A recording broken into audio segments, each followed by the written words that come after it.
ہر وہ چیز جو انسان کو اس کے مقصد سے ہٹا دے اس کو دھوکہ کہتے ہیں۔ اس کی مثال یوں سمجھ لیجئے کہ ایک آدمی نے حج کے لیے جانا تھا، اس کو آخری فلائٹ کے اوپر سیٹ ملی اور فرسٹ کلاس میں ملی۔ اس نے کہا مجھے حج پہ تو ضرور جانا ہے، اس نے فرسٹ کلاس کی ٹکٹ خرید لی۔ اب جب تیاری کرنی تھی، جانا تھا، تو اس کو ذرا دیر ہو گئی، کھانا بھی نہ کھا سکا اور باقی بھی تیاری نہ کر سکا۔ تو کسی نے اس کو کہا کہ فکر کی بات نہیں، آپ ایئرپورٹ پہ جائیں، جب آپ فرسٹ کلاس لاؤنج میں جا کر بیٹھیں گے تو وہاں کھانا ہوتا ہے، تسلی سے کھانا کھا لینا۔ وہ پہلی مرتبہ سفر کر رہا تھا، اس نے کہا بہت اچھا۔ اب اس نے چیک ان کروا لیا اور فرسٹ کلاس لاؤنج میں آ گیا تو اس نے دیکھا کہ وہاں تو بوفے سسٹم ہے، بہت اچھے کھانے بڑے ہیں مختلف کوالٹیز کے۔ تو اس نے کہا کہ میں کیوں نہ تسلی سے یہاں کھانا کھا لوں، اخبار پڑھ لوں۔ اب وہ کھانا کھانے میں، اخبار پڑھنے میں اتنا مصروف ہوا کہ اس کو وقت کا پتہ ہی نہ چلا، اور جب اس کو احساس ہوا تو اس وقت فلائٹ کے دروازے بند ہو گئے تھے اور فلائٹ جا رہی تھی۔ اب اس کو واپس آنا پڑا، اس کی حج مس ہو گئی۔ تو اس کا کھانا کھانا، اخبار پڑھنا اور فرسٹ کلاس لاؤنج میں بے فکر ہو کے بیٹھنا، اس کو دھوکہ کہیں گے۔ چاہیے یہ تھا کہ اس کو فکر ہوتی کہ میں نے کس ٹائم پہ دروازے کے اوپر پہنچنا ہے اور جہاز میں بیٹھنا ہے، مگر یہ تو بھول گیا۔ اسی طرح انسان کو اس دنیا میں ایسے کام پڑتے ہیں، ایسے معاملات سے سروکار پڑتا ہے کہ یہ ان میں اتنا مصروف ہو جاتا ہے کہ یہ اپنی موت کو بھول جاتا ہے، آخرت کو بھول جاتا ہے۔ اس لیے اس دنیا کو دھوکے کا گھر کہا۔ ہمارے ایک بہت قریبی دوست تھے، بڑے عقل مند، سمجھدار، شائننگ اسٹوڈنٹ تھے۔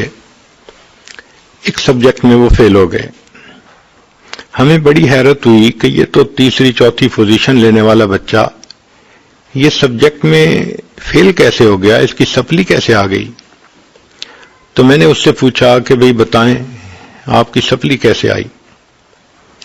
اس نے کہا کہ جی پیپر سے ایک دن پہلے میرے پاس میرے انکل آئے اور انہوں نے مجھے کہا کہ جس دن پیپر ہوتا ہے میں تو رات کو پوری رات پڑھتا تھا، ایسے کرتا تھا۔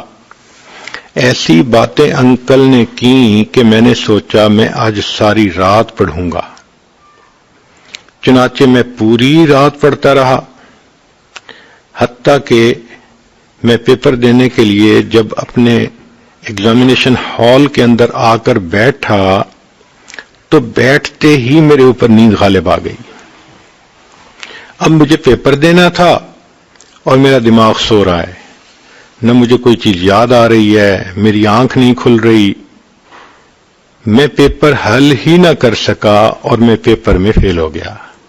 اب اس کو دھوکہ کہیں گے کہ اس نے ایک ایسی چیز کو اچھا سمجھ لیا، ساری رات جاگنا جو اس کے حق میں اچھا نہیں تھی۔ اس کو چاہیے تھا جتنی اس نے تیاری کرنی تھی وہ کر لیتا، آخری رات میں پوری نیند کرتا تاکہ فریش حالت میں امتحان دینے کے لیے پہنچتا۔ تو ہماری زندگی کا مقصد آخرت کی کامیابی ہے۔ کوئی بھی چیز جو ہمیں آخرت کی کامیابی سے غافل کرے گی وہ دھوکہ کہلائے گی۔ اس لیے فرمایا یا اہل الغفلۃ والمال والسرور اعلموا ان الدنیا دار الفناء والغرور والآخرۃ دار البقاء والسرور فاذکروا فضیحۃ القیامۃ والصراط والنشور۔ تو مومن کو اس دنیا میں بہت واچفل اور بہت ویجیلنٹ رہنا پڑتا ہے، شیطان کسی گناہ کا ارتکاب نہ کروا دے۔ انسان نیکی کو مس نہ کر لے، چھوڑ نہ بیٹھے، کوئی ایسا کام نہ ہو کہ جس کی وجہ سے انسان اللہ رب العزت کی نظر سے گر نہ جائے۔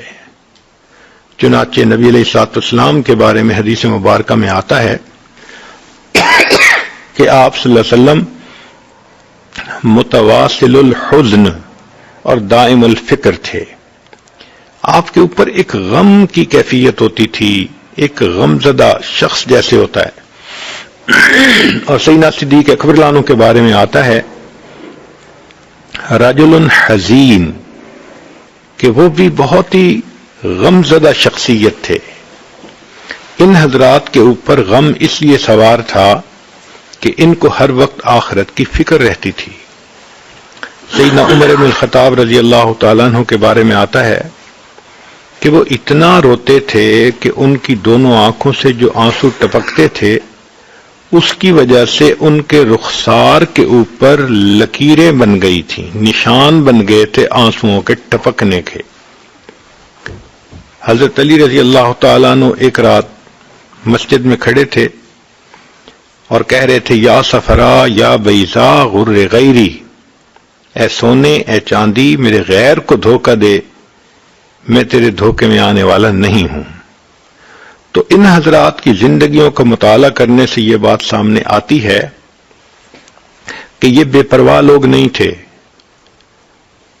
کہ جن کو فکر ہی کوئی نہ ہو اور زندگی میں کوئی غم نہ ہو، پریشانی نہ ہو، بلکہ یہ وہ لوگ تھے جو فکر مند رہتے تھے، اپنی آخرت کے بارے میں ہر وقت سوچتے تھے۔ حضرت عثمان غنی رضی اللہ تعالی عنہ کا قول ہے کہ مومن کو اس دنیا میں 6 قسم کے غم لگے ہوتے ہیں۔ ہر مومن کو اس دنیا میں 6 قسم کے غم لگے ہوتے ہیں۔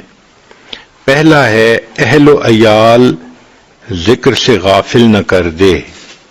قرآن مجید میں اللہ تعالیٰ فرماتے ہیں یا ایھا الذین آمنوا لا تلھکم اموالکم ولا اولادکم عن ذکر اللہ، اے ایمان والو تمہارا مال اور تمہاری اولاد تمہیں اللہ کی یاد سے غافل نہ کر دے۔ آپ دیکھیں آج انسان غفلت میں پڑتا ہے تو کام، کاروبار، بزنس کی وجہ سے، اموالکم، یا پھر پڑتا ہے تو اپنے بیوی بچوں کی وجہ سے۔ یہ 2 ہی چیزیں ہیں جو انسان کے لیے غفلت کا سبب بنتی ہیں۔ کیسے؟ اب ذرا غور کیجئے گا۔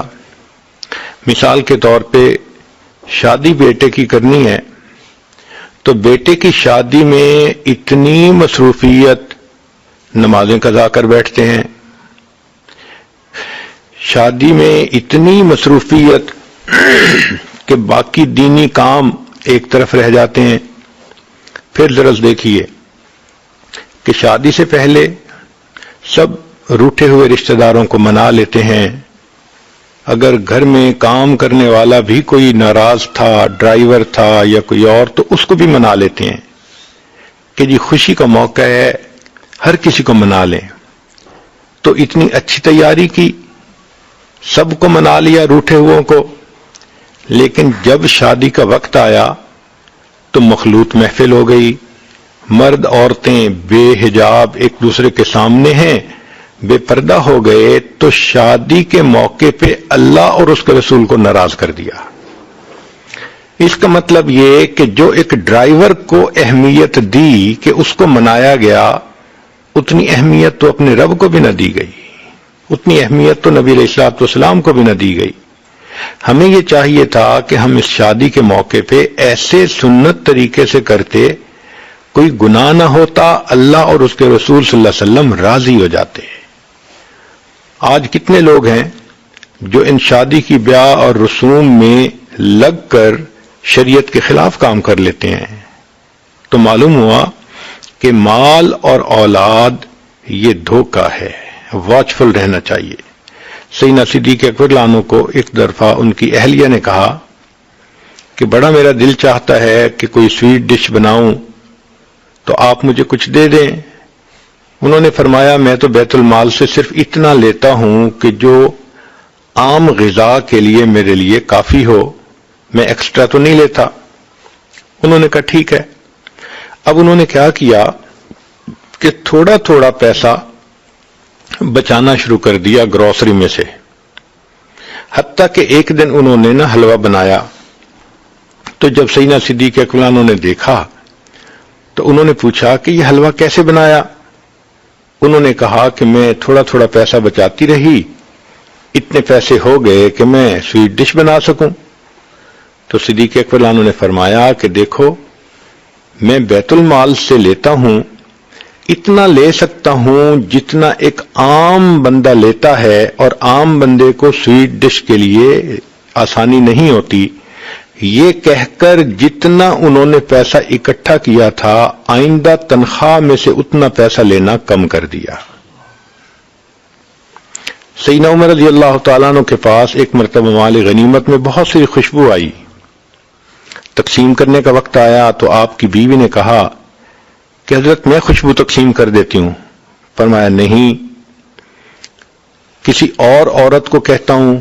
انہوں نے پوچھا کیوں، آپ کو مجھ پہ اعتماد نہیں کہ میں ٹھیک ٹھیک تقسیم کروں گی؟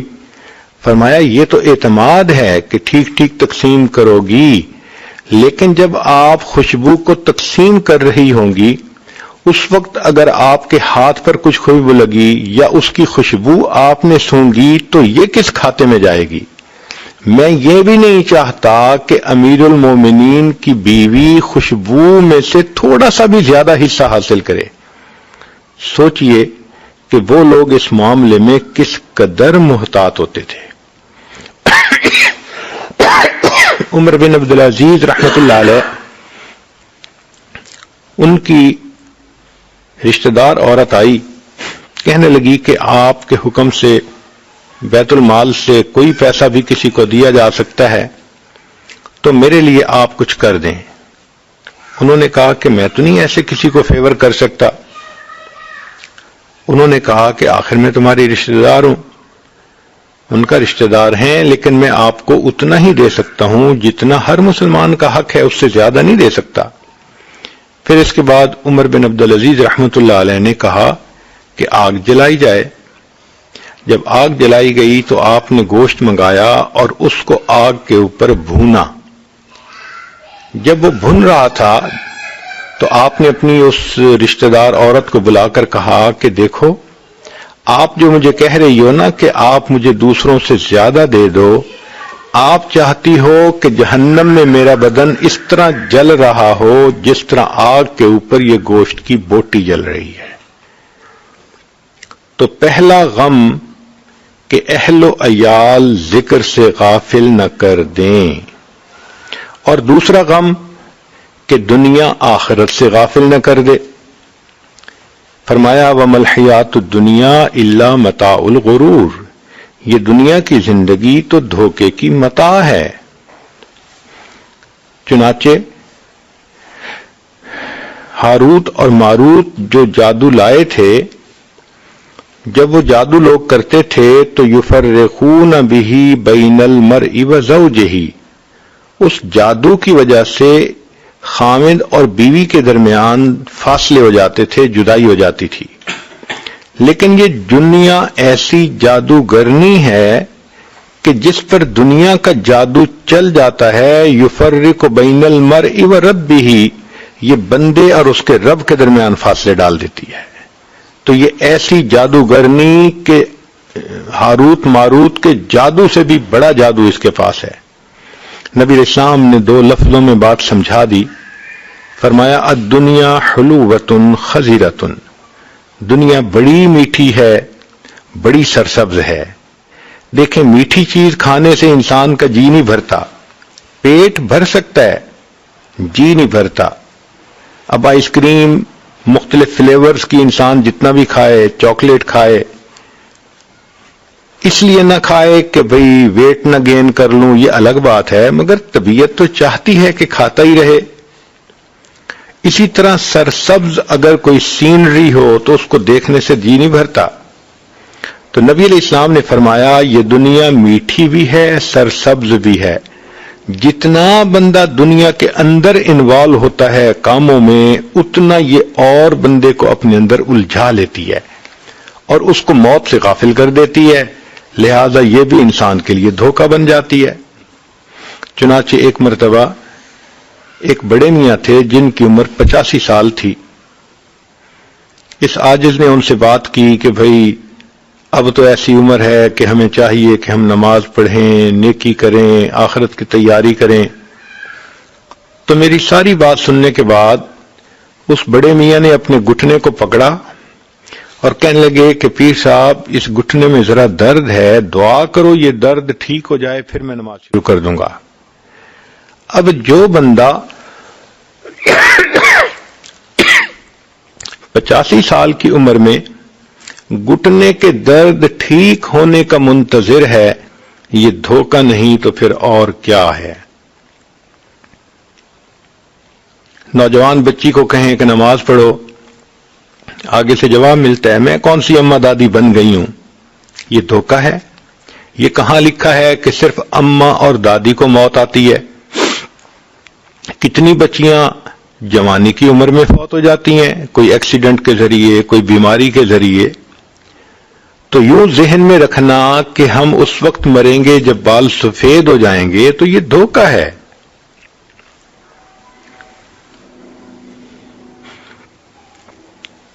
ایک مرتبہ میدان عرفات میں وقوف عرفہ کا وقت تھا، سب لوگ دعائیں مانگ رہے تھے۔ ایک بڑے میاں 2-3 نوجوانوں کے ساتھ بیٹھے شادی بیاہ کی باتیں کر رہے تھے۔ تو مجھے عجیب سا لگا کہ وقوف عرفہ میں تو دعا مانگنے کا وقت ہوتا ہے، اتنا قیمتی وقت ہے، اور یہ بڑے میاں ان کے ساتھ اس وقت میں بیٹھ کے یہ نکاح شادی کی باتیں کر رہے ہیں۔ تو میں نے ان سے حال چال پوچھنے کے لیے ان کو سلام کیا۔ میں نے پوچھا کہ آپ کا کیا حال ہے؟ کہنے لگے جو گزر جائے واہ واہ ہے۔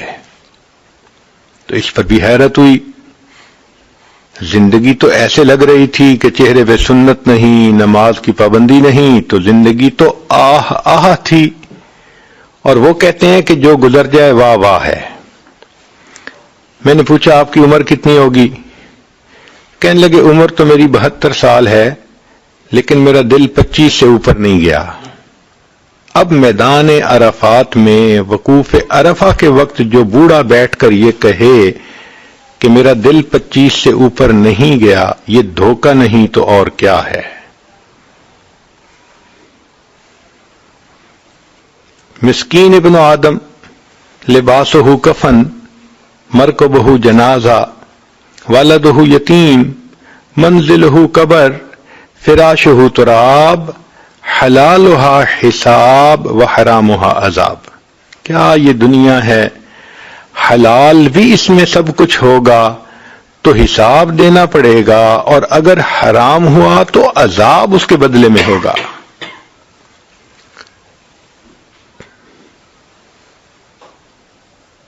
تیسرا غم ہر مومن کو یہ ہوتا ہے کہ شیطان اعمال کو باطل نہ کر دے۔ چنانچہ شیطان ہمارا دشمن ہے۔ قرآن مجید میں رب کریم نے فرما دیا ان الشیطان لکم عدو فاتخذوہ عدوا، یہ شیطان تمہارا دشمن ہے، تم اس کو دشمن ہی بنا کے رکھو۔ اور یہ شیطان ہمیں خیال ڈالتا رہتا ہے گناہوں کے، اور چونکہ ہمارے اپنے نفس کی اصلاح نہیں ہوتی تو ہم شیطان کے آئیڈیا کے پیچھے پڑ جاتے ہیں اور گناہوں میں لگ جاتے ہیں۔ ہمارے مشائخ کو اللہ رب العزت جزائے خیر عطا فرمائے کہ انہوں نے کھول کھول کے بتایا کہ شیطان انسان پر کیسے حملہ کرتا ہے۔ تو آج ذرا اس بات کو تسلی سے سن لیجئے کہ شیطان انسان کو 3 طرح سے دھوکہ دیتا ہے۔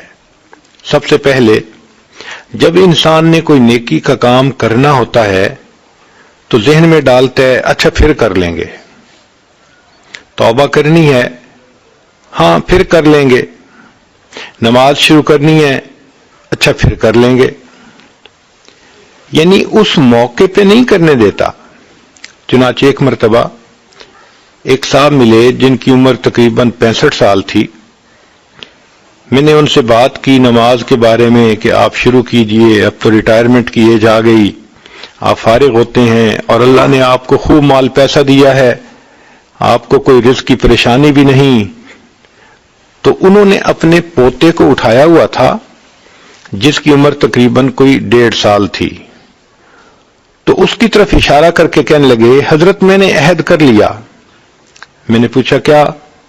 کہ یہ عہد کر لیا کہ میں اپنے اس پوتے کو حافظ بناؤں گا، اور جس دن اس نے تراویح کی نماز کرنی ہے شروع میں، اس دن نماز کی ابتدا کر دوں گا. اب یہ دھوکہ نہیں تو اور کیا ہے؟ بھئی بتائیں، آپ کا پوتا اتنا بڑا ہوگا کہ یہ حافظ بن جائے گا، پھر کیا اس وقت تک آپ بھی زندہ رہیں گے؟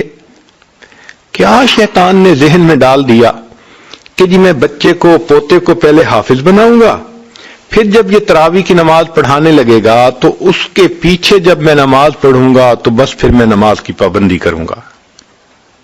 تو یہ دھوکہ ہے کہ وہ ذہن میں ڈال دیتا ہے. کتنے لوگ ہیں ان سے اگر بات کریں کہ آپ یہ کام شروع کریں، وہ جی میں نے نیت کی ہے، بس انشاءاللہ حج پہ جانا ہے، پھر میں نے بالکل نیک بن کے لوٹنا ہے.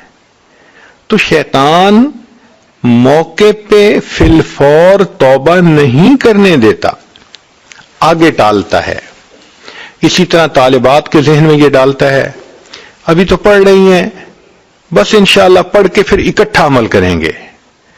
جس طالبہ نے یہ سوچا کہ پڑھنے کے بعد اکٹھا عمل کروں گی، آپ سمجھ لیں کہ وہ عمل سے محروم رہے گی. جو عمل کرنے والی ہوتی ہیں وہ ادھر پڑھتی ہیں ادھر عمل کرتی ہیں، ادھر پڑھتی ہیں ادھر عمل کرتی ہیں. اللہ ان کو جیسے علم کی توفیق دیتا ہے، عمل کی بھی توفیق عطا فرما دیتا ہے. تو یہ تو دھوکہ ہے کہ نیک اعمال کو انسان ٹال دے. آپ نے بہت ساری عورتوں کو دیکھا ہوگا، بچہ کہتا ہے امی میں چہرے پہ داڑھی رکھنا چاہتا ہوں. اچھا ٹھیک ہے، شادی کے بعد رکھ لینا. اب یہ جو بچے کو کہا جا رہا ہے کہ شادی کے بعد رکھ لینا، یہ شیطان کا آئیڈیا ہے کہ وہ موقع پہ نہیں کہنے دیتا. چنانچہ لڑکا کہتا ہے امی مجھے نیک دیندار بیوی چاہیے، عالمہ چاہیے، اور آگے سے ماں جواب دیتی ہے بس وہ میں نے اپنے بھائی کی بیٹی سے کر لینا ہے، تمہارے پاس آئے گی اس کو نیک بنا لینا. یہ جتنی اس قسم کی باتیں ہیں کہ تم یہ کر لینا یہ کر لینا، سمجھ لیں کہ یہ شیطان کی طرف سے ہوتی ہیں. تو پہلا دھوکہ شیطان یہ دیتا ہے کہ فوراً نیکی نہیں کرنے دیتا، کہتے کہ اچھا پھر کر لیں گے. اور اگر کوئی انسان اس کی یہ بات نہ مانے کہ بھئی کل کر لیں گے، یہ کہے کہ نہیں مجھے تو آج ہی نیکی کرنی ہے، تو شیطان اپنی ہار نہیں مانتا. شیطان پھر دوسرا راؤنڈ شروع کر دیتا ہے. دوسرا راؤنڈ کیا؟ کہ نیکی کے دوران اس کے ذہن میں وصف سے ڈالتا ہے. مثلا آپ نے نماز کی نیت باندھ لی تو اب یہ ہار نہیں مانے گا کہ بھئی میں نے تو روکا تھا کل سے نماز شروع کرنا، یہ تو ابھی کھڑی ہو گئی مصلی پہ. بلکہ وہ کیا کرے گا، نماز کے دوران کبھی دوست کا خیال، کبھی بچے کا خیال، کبھی فلاں کا خیال، اب یہ وسوسے ڈال رہا ہے. تو وساوس کے ذریعے انسان کی عبادت کی کوالٹی کو گرائے گا کہ یہ وسوسوں بھری نماز اللہ کے سامنے جائے گی تو پھٹے کپڑے کی طرح منہ پہ مار دی جائے گی. تو یہ سمجھ لیتا ہے کہ اس نے میری بات نہیں مانی، یہ وضو کر کے مصلی پہ کھڑی ہو گئی. اب کھڑی ہو گئی تو اب دوسرا راؤنڈ کیا کہ اس کو یکسوئی سے عبادت مت کرنے دو، اس کے ذہن میں خیال ڈالتے رہو. چنانچہ کبھی اس کو کوئی خیال کبھی کوئی خیال. ایک مرتبہ ایک صاحب بتانے لگے کہ میں نے عہد کیا کہ آج میں ایسی 2 رکعت پڑھوں گا کہ جس 2 رکعت میں مجھے کوئی دنیا کا خیال نہ آئے، تکبیر اولا سے لے کے سلام پھیرنے تک بس اللہ ہی کی یاد رہے۔ میں 2 رکعت پڑھتا، پھر کوئی نہ کوئی خیال، پھر 2 رکعت پڑھتا، پھر 2 رکعت پڑھتا، حتیٰ کہ میں نے 20 رکعت پڑھ لی اور نماز میں کوئی نہ کوئی خیال میں لگ جاتا۔ پھر میں نے ایک دفعہ کہا کہ اب تو میں تھک بھی گیا ہوں، بس آخری 2 رکعت ایسے پڑھنی ہے کہ مجھے کوئی خیال نہ آئے۔ کہنے لگا کہ جب میں نے آخری 2 رکعت کی نیت باندھی تو پوری نماز میں یہی سوچتا رہا کہ مجھے کوئی خیال نہ آئے، مجھے کوئی خیال نہ آئے، اور سلام پھیرنے کے بعد خیال آیا کہ اللہ کو تو یاد کرنے کی بجائے میں تو خیال ہی میں لگا رہا کہ مجھے کوئی خیال نہ آئے۔ تو یہ دوسرا دھوکہ ہوتا ہے شیطان کا کہ اعمال کو یکسوئی سے نہیں کرنے دیتا۔ ایک طالبہ پڑھنے کے لیے تو مدرسے میں آ گئی، لیکن اب شیطان اس کو وسوسے دلاتا ہے، کبھی گھر کی یاد دلائے گا، کبھی بہن کی یاد آئے گی، کبھی کسی دوست کی یاد آئے گی، دل اچاٹ کرے گا تاکہ پڑھائی میں دل نہ لگے، سبق یاد نہ کر سکے اور اچھی طرح دلچسپی سے یہ جو ہے علم حاصل نہ کرے۔ تو یہ شیطان کی دوسری ٹرائی ہوتی ہے کہ عمل کے دوران بندے کو صحیح عمل نہیں کرنے دیتا، اور اگر انسان فرض کرو عمل کر بھی لے اور شیطان کے وساوس کی طرف دھیان نہ دے تو شیطان پھر بھی ہار نہیں مانتا، پھر ایک تیسرا راؤنڈ شروع ہو جاتا ہے۔ اس تیسرے راؤنڈ میں شیطان کوشش کرتا ہے کہ اس کا کیا ہوا عمل ضائع ہو جائے۔ یہ سب سے زیادہ خطرناک چیز ہے۔ کیسے؟ ریا کے ذریعے سے۔ چنانچہ ایک صاحب بات کرنے لگے، جب میں 4تھی مرتبہ حج پہ گیا تو یہ ہوا تھا۔ اب بتائیں کہ بھئی حج پہ گئے تھے یہ ہوا تھا، اس میں 4تھی مرتبہ کہنے کی کیا ضرورت تھی؟ ریاکاری، کہ دوسروں کو پتہ چلے کہ میں نے 4 حج کیے ہیں، ریا کی وجہ سے عمل ضائع۔ مؤذن کو مسجد میں آ کر بتائیں گے، آج آپ نے فجر کی جب اذان دی تو آپ نے یوں کیا، میں تو اصل میں تہجد میں جاگا ہوا ہوتا ہوں۔ بھائی کیا ضرورت تھی لوگوں کے سامنے یہ سب کچھ بتانے کی؟ اس کو کہتے ہیں ریاکاری، کہ دوسروں کے سامنے دکھاوا کرنا، اس ریا سے کیا ہوا عمل ضائع ہو جاتا ہے۔ اور پھر دوسرا حسد سے ضائع کرنا۔ حدیث پاک میں آتا ہے الحسد یاکل الحسنات کما تاکل النار الحطب، کہ جس طرح آگ خشک لکڑی کو کھا لیتی ہے، حسد اس طرح انسان کی ہوئی نیکیوں کو کھا لیتا ہے۔ اب کبھی کلاس فیلو لڑکی کے ساتھ حسد کر دیا، کبھی رومیٹ کے ساتھ حسد ہو گیا۔ ایسی بری بیماری ہے یہ حسد کہ انسان کے کیے ہوئے عمل ضائع ہو جاتے ہیں۔ کبھی کبھی انسان کلمات کفر زبان سے نکلوا دیتا ہے اور پچھلے سارے عمل ضائع ہو جاتے ہیں۔ چنانچہ کلمات کفر کا بھی پتہ ہونا چاہیے، علماء نے کتابوں میں لکھے ہیں۔ چنانچہ مالا بدمن میں حضرت قاضی ثناء اللہ پانی پتی رحمت اللہ علیہ نے کلمات کفر کا بیان بھی کیا، فارسی کی کتاب ہے۔ اس میں انہوں نے یہ مسئلہ بھی لکھا کہ اگر 2 عورتیں بات کر رہی تھیں اور ایک نے بات کرتے ہوئے کہا کہ بھئی شریعت کا تو یہ حکم ہے، اور دوسری نے آگے سے کہہ دیا رکھ پرے شریعت کو فقد کفر، اس نے کفر کا ارتکاب کر لیا۔ اب بتائیں یہ اتنا نازک مسئلہ ہے کہ اگر کسی نے شریعت کی بات کہی جی کہ یہ تو شریعت کی بات ہے، اور سننے والی عورت آگے سے کہہ دے گی کہ رکھ پرے شریعت کو، تو ان الفاظ کے کہنے سے کفر کا ارتکاب کیا، پچھلے سارے اس کے عمل ضائع ہو گئے۔ اسی طرح انسان شرک کے ذریعے سے بھی ضائع کروا دیتا ہے۔ چونکہ شرک ایسا برا گناہ ہے کہ جس کی وجہ سے لَيَحْبَطَنَّ عَمَلُكَ، اللہ فرماتے ہیں کہ آپ کے کیے ہوئے عملوں کو ہم ضائع کر دیں گے۔ تو دیکھیں شیطان پیچھا نہیں چھوڑتا، 3 موقعوں پہ یہ دھوکہ دیتا ہے۔ عمل سے پہلے دھوکہ دیتا ہے کہ عمل کو ڈیلے کرواتا ہے، بعد میں کر لینا، اور اگر انسان اس کی یہ بات نہ مانے تو عمل کے دوران دھوکہ دیتا ہے کہ وصف سے ڈال کے غافل کرتا ہے۔ اور آج اکثر و بیشتر نمازیں اسی طرح سے دنیا کے خیالات میں،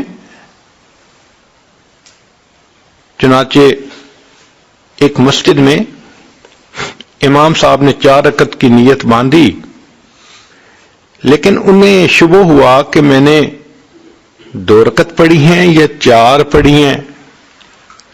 انہوں نے سلام پھیر کے مقتدی لوگوں سے پوچھا، بھئی 2 پڑھی ہیں یا 4؟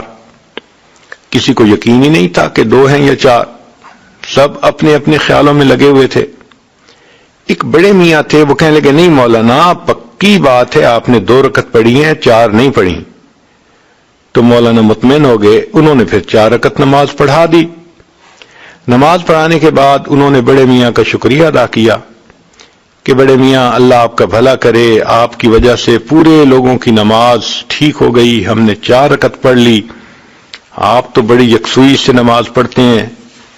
تو بڑے میاں نے جواب دیا، مولانا میرے 4 بیٹے ہیں اور میں ہر رکعت میں ہر بیٹے کے بزنس کے بارے میں سوچتا ہوں، تو آج تو صرف 2 کے بزنس کے بارے میں سوچا تھا، باقی 2 کا رہ گیا، تو مجھے پتہ چل گیا کہ آپ نے 2 رکعت پڑھی ہیں، 4 نہیں پڑھی۔ اور یہ قرب قیامت کی علامات میں سے ہے۔ نبی اسلام نے فرمایا تم دیکھو گے کہ مسجد نمازیوں سے بھری ہوگی، ان کے دل اللہ کی یاد سے غافل ہوں گے۔ تو شیطان پہلا دھوکہ دیتا ہے کہ عمل کرنے میں رکاوٹ ڈالتا ہے، تاخیر کرواتا ہے۔ پھر دوسرا حملہ کہ جب عمل انسان کر رہا ہوتا ہے اس وقت اس کو وساوس کے ذریعے سے غافل کرنے کی کوشش کرتا ہے۔ اور تیسرا حملہ کہ جب انسان عمل کر لیتا ہے حسد کے ذریعے، ریا کے ذریعے، کلمات کفر کے ذریعے، شرک کے ذریعے ان اعمال کو برباد کروا دیتا ہے۔ اس لیے یہ شیطان ہمارا پکا دشمن ہے۔ تو 6 غم ہر مومن کے لیے ہیں دنیا میں۔ پہلا غم اہل و عیال ذکر سے غافل نہ کر دے، دوسرا غم دنیا آخرت سے غافل نہ کر دے، تیسرا غم کہ شیطان اعمال کو باطل نہ کر دے، اور چوتھا غم کہ کرامن کاتبین نافرمانی نہ لکھ لیں۔ چنانچہ انسان جو بھی گناہ کرتا ہے ان گناہوں کو اسی وقت لکھنے والے فرشتے لکھ لیتے ہیں۔ ان علیکم لحافظین کرامن کاتبین یعلمون ما تفعلون۔ تو ہمارے اوپر محافظ متعین ہیں، جو گناہ کرتے ہیں وہ فرشتے لکھ لیتے ہیں۔ تو مومن کو ہر وقت یہ فکر ہوتی ہے۔ چنانچہ اللہ والے ہر وقت یہ سوچتے ہیں کہ کوئی ایسا عمل نہ ہو کہ فرشتے نام اعمال میں گناہ لکھ لیں۔ امام ربانی مجد الفانی رحمۃ اللہ علیہ فرماتے ہیں اس امت میں ایسی پاک باز ہستیاں گزری ہیں کہ ان کے گناہ لکھنے والے فرشتے کو 20 سال تک گناہ لکھنے کا موقع نہیں ملا۔ اللہ اکبر کبیرہ۔ چنانچہ عبداللہ ابن مبارک رحمۃ اللہ علیہ مشہور محدث ہیں، انہوں نے ایک واقعہ لکھا، المرأۃ متکلمۃ بالقرآن، ایک عورت جو صرف قرآن مجید کے الفاظ سے ہی گفتگو کرتی تھی۔ وہ کہتے ہیں کہ میں حج عمرے سے فارغ ہو کے واپس آ رہا تھا، ایک درخت کے نیچے میں دوپہر کو قیلولہ کرنے کے لیے لیٹ گیا، تھکا ہوا تھا۔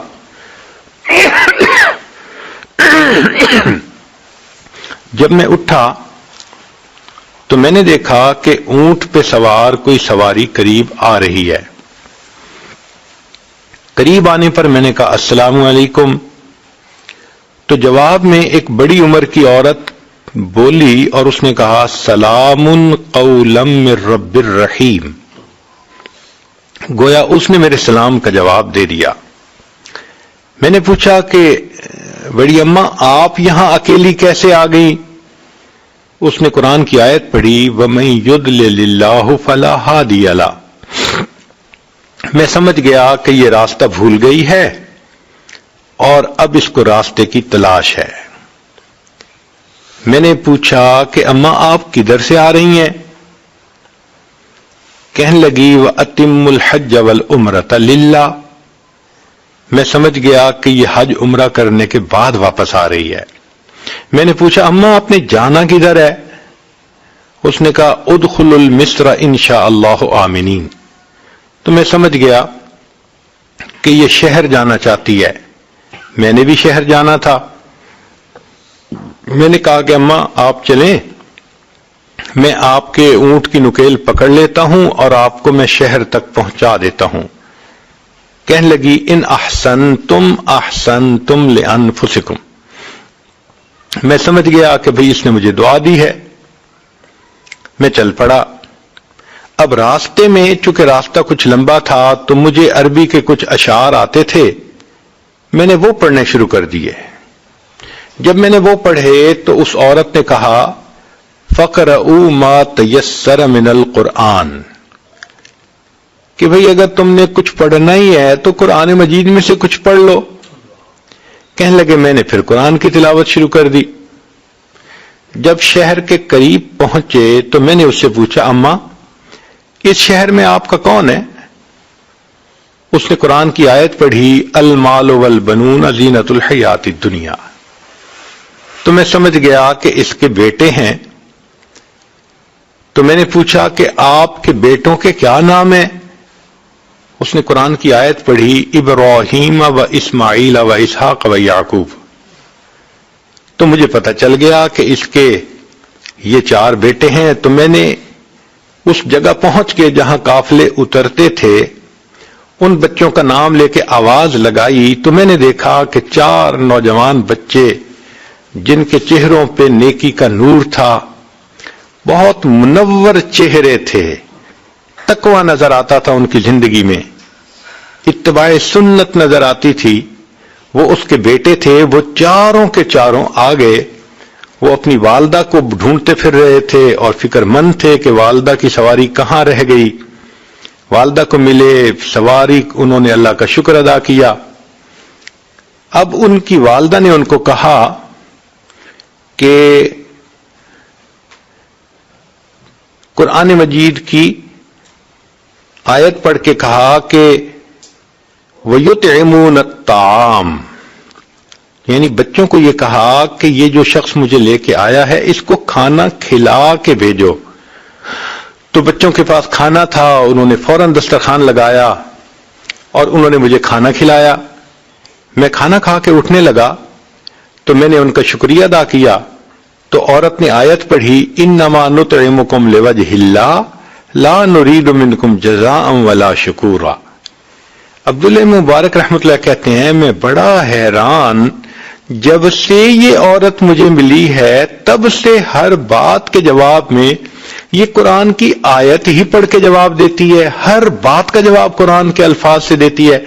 تو میں نے اس کے بچوں سے پوچھا کہ یہ تمہاری والدہ کا کیا معاملہ ہے؟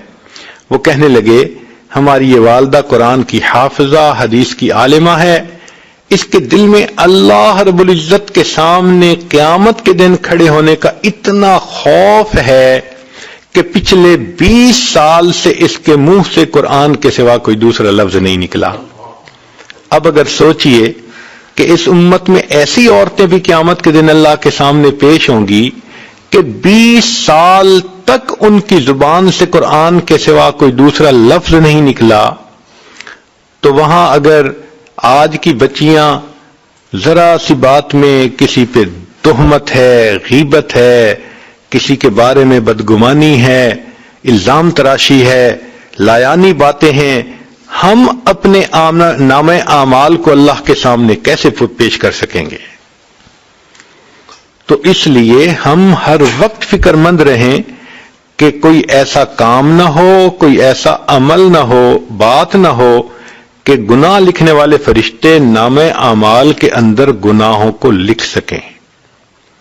پانچواں غم یہ ہوتا ہے کہ ملک الموت غفلت میں نہ پکڑ لے، اس لیے کہ اس دنیا میں انسان جو اعمال کرتا ہے تو نیکی کا اثر بھی موت کے وقت ظاہر ہوتا ہے اور گناہوں کا اثر بھی موت کے وقت ریفلیکٹ ہوتا ہے۔ چنانچہ علماء نے لکھا ہے کہ بہت سارے گناہ ایسے ہیں کہ موت کے وقت انسان کو کلمہ پڑھنے سے محرومی ہو جاتی ہے۔ مثال کے طور پہ زنا کا گناہ ایسا ہے کہ اکثر و بیشتر جو بندہ زنا سے توبہ نہ کرے، موت کے وقت اس کی زبان پہ فالج پڑ جاتا ہے اور وہ کلمہ پڑھنا بھی چاہے تو نہیں پڑھ سکتا۔ حدیث مبارکہ میں ہے کہ کتنے لوگ ایسے ہیں کہ ساری زندگی ان کے نام مسلمانوں کی فہرست میں رہتے ہیں، جب موت کا وقت آتا ہے مسلمانوں کی فہرست سے نام خارج کر دیا جاتا ہے۔ اور ویسے بھی یہ قرب قیامت کا زمانہ ہے جس کے بارے میں نبی علیہ السلام نے فرمایا یصبح مؤمنا و یمسی کافرا، تم دیکھو گے ایک آدمی صبح اٹھے گا ایمان والا ہوگا، شام سونے کے لیے بستر پہ جائے گا ایمان سے خالی ہوگا۔ تو اپنے ایمان کی تو بڑی فکر کرنی چاہیے، کیا پتہ کب موت آ جائے، موت کا کسی کو کچھ پتہ نہیں۔ چنانچہ ایک نوجوان کراچی میں تیسری منزل پہ کچھ کام کر رہا تھا، کھڑکی سے باہر نکل کے اللہ کی شان کے جو پاؤں پھسلا تو وہ نیچے ٹور روڈ کے اوپر آ کے گرا۔ اب تیسری منزل یعنی کہیں 60 فٹ سے وہ نیچے گرا اور اللہ کی شان نہ ہڈی ٹوٹی، نہ جسم پہ کوئی زخم آیا، نہ خون نکلا۔ وہ ایسے اٹھ کھڑا ہوا جیسے کہ کسی نے اٹھا کے زمین پہ رکھ دیا ہو۔ سب لوگ حیران تھے کہ 50-60 فٹ کی بلندی، نیچے پکی سڑک ہو اور پھر بندے کو کوئی چوٹ نہ آئے۔ خیر سب لوگ خوش ہوئے۔ تیسرے دن اس کے 2 دوست تھے، وہ اس کو مبارکباد دینے کے لیے آئے کہ بھی ہم نے سنا آپ تیسری منزل سے گر گئے مگر اللہ نے آپ کو بچا لیا۔ تو وہ بھی کہنے لگا ہاں اللہ کا مجھ پر بڑا فضل ہوا۔ تو وہ دوست کہنے لگے کہ اچھا اب اگر اللہ نے حفاظت کی تو ہمیں مٹھائی کھلاؤ۔ وہ کہنے لگا یہ میرے بالکل گھر کے سامنے ایک مٹھائی کی دکان ہے، میں ابھی وہاں سے تازہ مٹھائی لے کے آتا ہوں۔ انہوں نے کہا بہت اچھا۔ یہ کہہ کے یہ نوجوان اپنے ڈرائنگ روم سے گھر میں آیا اور بیوی کو کہا کہ مجھے پیسے دو میں مٹھائی لاتا ہوں۔ جب اس نے پیسے لیے اور جانے لگا تو گھر کا فرش دھویا گیا تھا اور ایک جگہ پر تھوڑا سا پانی کھڑا تھا۔ جب اس نوجوان نے پاؤں رکھا تو پاؤں پھسلا، یہ سر کے بل گرا، وہیں اس کی موت آ گئی۔ آپ ذرا غور کیجئے کہ تیسری منزل سے نیچے گرتا ہے تو چوٹ تک نہیں آتی اور اپنے گھر کے فرش پہ پاؤں پھسلتا ہے تو موت آ جاتی ہے۔ کسی نے سوچا بھی نہیں ہوگا کہ اس کو اس طرح موت آئے گی۔ تو کب موت آئے اس کے بارے میں کوئی بندہ نہیں جانتا۔ فرید بن عطار رحمت اللہ علیہ فرماتے ہیں میں نوجوان تھا، میری عطر کی دکان تھی اور میری دکان پہ چھوٹی چھوٹی شیشیاں تھیں جن میں عطر ہوتی تھی۔ ایک دن ایک بوڑھا آیا اور میری شیشیوں کو وہ بڑے غور سے دیکھنے لگا۔ میں نے کہا بڑے میاں کیا دیکھ رہے ہیں؟ اس نے کہا میں دیکھ رہا ہوں کہ اتنی شیشیوں میں آپ کی جان اٹکی ہوئی ہے، یہ جان کیسے نکلے گی؟ تو کہنے لگے مجھے بڑا غصہ آیا۔ میں نے کہا جیسے آپ کی نکلے گی ویسے میری نکلے گی۔ تو جیسے ہی میں نے یہ کہا تو وہ بڑے میاں کہنے لگے اچھا نوجوان پھر میری تو جان ایسے نکلے گی۔ اس کے پاس چادر تھی ہاتھ میں، وہ فرش پہ لیٹ گیا اور چادر اپنے اوپر اوڑھ کر کہنے لگا لا الہ الا اللہ محمد الرسول اللہ. میں نے کہا یہ بڑے میاں میرے سامنے کیا ڈرامہ کر رہا ہے. جب میں آگے ہوا اور دیکھا تو واقعی اس کی روح نکل چکی تھی. تو جن لوگوں نے موت کی تیاری کی ہوتی ہے ان کی پھر ایسے روح نکل جاتی ہے. چنانچہ ایک تھے ننھے میاں بھوپالی رحمت اللہ علیہ، بزرگوں میں سے تھے. چنانچہ ان کے بارے میں آتا ہے کہ جب ان پر موت کا وقت آیا تو بہت ان کے قریبی رشتہ دار ساتھ تھے. تو وہ بتا رہے تھے بھئی اب میرے دونوں پاؤں سے جان نکل گئی، بھئی میری دونوں ٹانگوں سے جان نکل گئی، اب میری رانوں سے جان نکل گئی. یہ خود بتا رہے تھے. اچھا بھئی دیکھو میرے دونوں ہاتھوں سے جان نکل گئی. اور پھر آخر پر کہنے لگے اچھا دیکھو اب میرے سینے سے جان نکل رہی ہے، اچھا میں چلتا ہوں، السلام علیکم ورحمت اللہ. یہ کہہ کر کلمہ پڑھا اور فوت ہو گئے. اللہ والوں کی ایسے موت آتی ہے. اللہ اکبر کبیرہ. ایک بزرگ تھے، ان کی بیٹی کا نام تھا حفصہ. وہ 3 سال کی تھی اور اپنے ابو سے بڑی اٹیچڈ تھی، بہت محبت کرتی تھی. ایک دن جب یہ لیٹے ہوئے تھے تو وہ حفصہ آئی اور وہ چاہتی تھی کہ ابو میرے ساتھ بات کریں، میرے ساتھ کھیلیں، مگر یہ بالکل خاموش آنکھیں بند کیے اللہ کی یاد میں لیٹے ہوئے تھے. ان کا آخری وقت قریب تھا. وہ حفصہ آئی، جب اس نے دیکھا کہ ابو ریسپونڈ نہیں کر رہے تو وہ ان کے اوپر لیٹ گئی، اوپر چڑھ گئی. کبھی وہ ان کی آنکھیں کھولنے کی کوشش کرے، کبھی منہ کھولنے کی کوشش کرے. ابو آپ مجھ سے بات ہی نہیں کر رہے، میری بات ہی نہیں سن رہے، مجھے جواب کیوں نہیں دے رہے. جب اس نے کافی کوشش کی اور دیکھا کہ ابو اس کے ساتھ پوری طرح کوآپریٹ نہیں کر رہے، وہ کہنے لگی اچھا ابو میں آپ سے خفا ہوں، میں نے آپ سے کاٹی کر لی. وہ چھوٹی بچی حفصہ اپنے والد سے ناراض ہو کے دوسرے کمرے میں چلی گئی اور اس نے جا کے رونا شروع کر دیا. اب جب ماں نے اس کو روتے ہوئے دیکھا تو اس نے کہا بیٹی کیوں رو رہی ہو؟ اس نے کہا ابو مجھ سے نہیں بولتے، میں نے ابو سے کاٹی کر لی ہے. اس نے کہا آؤ میں تمہیں لے جاتی ہوں، ابو سے تمہاری سلو کروا دیتی ہوں. وہ بیوی اپنی بیٹی کو لے کر آئی اور اس نے اپنے خاوند کو کہا کہ دیکھیں نا حفصہ آپ سے خفا ہے، اس کو منا لیں، یہ آپ سے روٹھ گئی ہے. جب انہوں نے یہ کہا نا حفصہ روٹھ گئی ہے، آپ اس کو منا لیں، تو ان بزرگوں نے آنکھ کھول کر کہا کون سی حفصہ اور کیسی حفصہ، ہم نے تو اپنے یار کو منا لیا. لا الہ الا اللہ محمد الرسول اللہ کلمہ پڑھا اور ان کی موت آ گئی. تو جنہوں نے نیکی پہ زندگی گزاری ہوتی ہے ان کو یوں کلمے پہ موت آتی ہے، اور جنہوں نے گناہوں کی زندگی گزاری ہوتی ہے موت کے وقت ان سے کلمے کی نعمت ہی چلی جاتی ہے. تو ملک الموت غفلت میں نہ پکڑ لے، یہ بھی مومن کو غم سوار ہوتا ہے.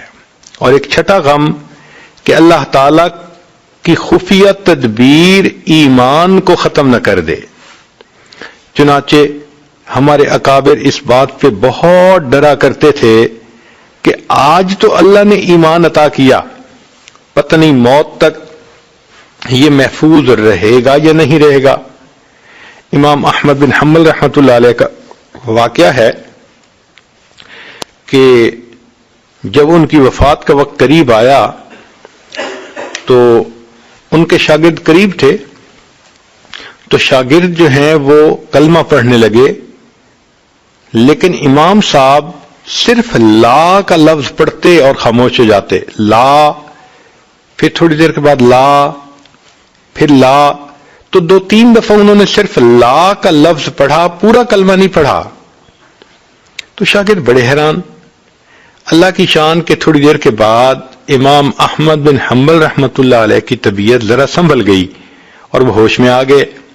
تو شاگردوں نے کہا کہ حضرت ہم تو آپ کے پاس کلمہ پڑھ رہے تھے اور آپ کلمہ پڑھنے کی بجائے صرف لا اور لا کہہ رہے تھے. تو امام صاحب نے کہا حقیقت میں اس وقت شیطان میرے سامنے آ گیا تھا اور مجھے کہہ رہا تھا کہ احمد بن حنبل تو ایمان بچا کے دنیا سے چلا گیا، اور میں اسے کہہ رہا تھا لا نہیں نہیں جب تک میری آخری سانس نہیں نکل جاتی میں اس وقت تک بھی تیرے حملے سے امن میں نہیں ہوں. تو ہمارے اکابر تو آخری لمحے تک غمزدہ رہتے تھے کہ کہیں کوئی ایسی غلطی نہ ہو کہ کہیں ایمان ضائع نہ ہو جائے. اور واقعی اس دنیا میں کتنے لوگ آئے کہ جنہوں نے ابتدا میں عبادت کی زندگی گزاری لیکن بالآخر آخری عمر ان کی ہدایت سے ہٹ کر گمراہی میں چلی گئی. سفیان ثوری رحمت اللہ علیہ ایک مرتبہ بیٹھے ہوئے رو رہے تھے تو کسی نے کہا کہ حضرت کوئی گناہ سرزد ہو گیا. تو ان کے سامنے گندم کا دانہ پڑا تھا.